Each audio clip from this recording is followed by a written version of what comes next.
जय येडामाय. नमस्कार मित्रांनो. दरवर्षी नवरात्र महोत्सव झाल्यानंतर दसरा येतो आणि दसरा झाल्यानंतर कोजागिरी पौर्णिमा येते. तर याच कोजागिरी पौर्णिमेला महाराष्ट्रातील असंख्य भाविक भक्त तुळजापूरला पायी चालत जाण्याची प्रथा आहे.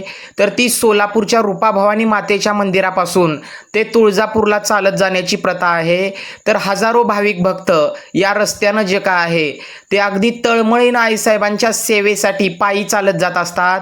तर अशा हजारो भाविक भक्तांसाठी श्री येडेश्वरी देवस्थान मोहोळ यांच्या वतीनं जे काय आहे ते अन्नदानाचं जे काय आहे ते आपण एक पुण्याचं सत्कर्माचं जे काय कार्य आहे ते हाती घेतलेलं आहे.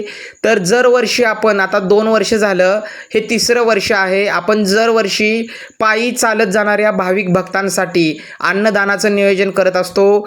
तर यावर्षी देखील आपल्या शिष्य परिवारांनी व आपल्या येडेश्वरी देवस्थान मोहोळ यांच्या वतीनं 80 किलो मसाला राईस, त्याचबरोबर 40 कॅरेट केळी, त्याचबरोबर 300 कप चहा, त्याचबरोबर 70 थंड पाण्याचे जार जे काय आहेत याचं वितरण केलेलं आहे. आपण तुम्हा सर्वांना तर माहीतच आहे, देवांची खरी सेवा ही देवांच्या भक्तांची जी काही जाणीव ठेवणं हीच आहे, हे सगळ्यांनी लक्षात घ्यायचं आहे. देव हा मनुष्यामध्येच आहे ही जाणीव ठेवून जर आपण इतरांना मदत केली तर देव नक्कीच आपल्यावर वाईट वेळ असल्यावर आपल्याला देखील मदतीला धावून येतात. हा मला खूप मोठा अनुभव आहे. तुम्ही देखील अशा पद्धतीचे सत्कर्म करा, नक्कीच आईसाहेबांचा आशीर्वाद तुमच्यावर होईल. प्रत्येकाने जर संकल्प केला की आपण आपल्याला देवानं जे दिलेलं आहे त्यातलं जे काय थोडासा भाग आपण जर गोरगरिबांना दान केला किंवा ज्याला गरज आहे अशा गरजवंताला जर आपण त्याचं दान केलं तर त्याचं कित्येक पटीनं फळ जे काय आहे ते आपल्याला मिळत असतं आणि आईसाहेबांचा कृपा आशीर्वाद सदैव आपल्यावर राहत असतो. हे सर्व भक्तांनी लक्षात घ्यायचं आहे. माझ्या सर्वात आवडतं कार्य म्हणजे अन्नदान. मी सदैव अन्नदानाचं जे काही कार्य आहे ते नक्कीच करत असतो आणि इतरांनाही ते करण्याची प्रेरणा देत असतो. आता आपल्या येडामाईचंच बघा तुम्ही. येडामाईच्या कथेमध्ये सांगितलं जातं की येरमाळ्याचे आबाजी पाटील गरिबांचे वाली होते. दुष्काळ पडला होता एकेकाळी. त्यावेळेस आबाजी पाटलांनी गावाला जे काही दुष्काळामध्ये अन्न धान्य पाणी पुरवलं. अशा दुष्काळग्रस्त भागामध्ये देखील त्यांनी कुठलाही न विचार करता एक सत्कर्म करून गोरगरिबांना अन्नदान केलं. त्याच्यामुळं त्यांच्या भक्तीला त्यांच्या सेवेला प्रसन्न होऊन येडेश्वरी आईसाहेब मान घेण्यासाठी किंवा दर्शन देण्यासाठी त्या येरमाळ्याच्या पाटलांच्या घरी गेल्या असं त्या कथेमध्ये सांगितलं जातं. यावरून तुम्हा सर्वांना लक्षात आलं असेल की अन्नदान किंवा कोणतंही दान हे किती श्रेष्ठ आहे. आणि जर आपण दानशूर असेल तर देव देखील आपल्या दारामध्ये जे काय आहे ते आपल्याला दर्शन द्यायला आपल्याला उद्धारून टाकायला नक्कीच जे काय आहे ते आपलं स्वतःचं जे काही देऊळ सोडून किंवा मंदिर सोडून भक्ताच्या दारात येतात आणि भक्ताला उद्धारून टाकतात.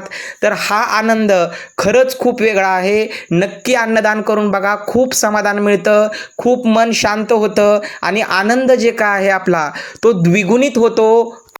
अजून एक महत्त्वाचं, ज्यांना देवानं खरंच भरपूर दिलं आहे त्यांनी 2 ते 3% जे काय आपलं इन्कम आहे त्यातलं 2 ते 3% दान करायला, म्हणजेच अन्नदान करायला, वस्त्रदान करायला किंवा गोळ्या औषध असतील किंवा गरजवंताला जी काही गरज आहे अशा पद्धतीचं दान तुम्हाला करायला काहीच हरकत नाही.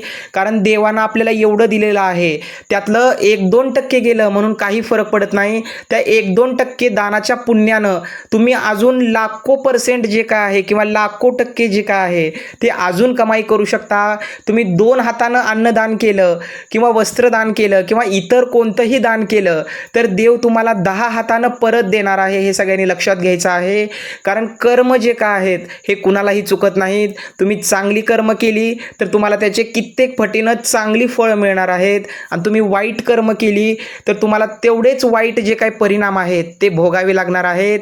याच्यावरूनच लक्षात येतं की आपल्याला जे काय मिळतंय किंवा आपल्याला जे काय देवानं दिलेलं आहे आपलं देखील कर्तव्य आहे की आपण गरजवंताला त्यातलं जे काय 1-2% असेल 3% असेल आपल्याला जेवढं शक्य होईल ते दानधर्म करणं. आणि जेवढं तुम्ही दानधर्म करचाल तेवढं जे काय आहे ते तुम्हाला आत्मिक समाधान हे खूप प्रमाणात मिळणार आहे.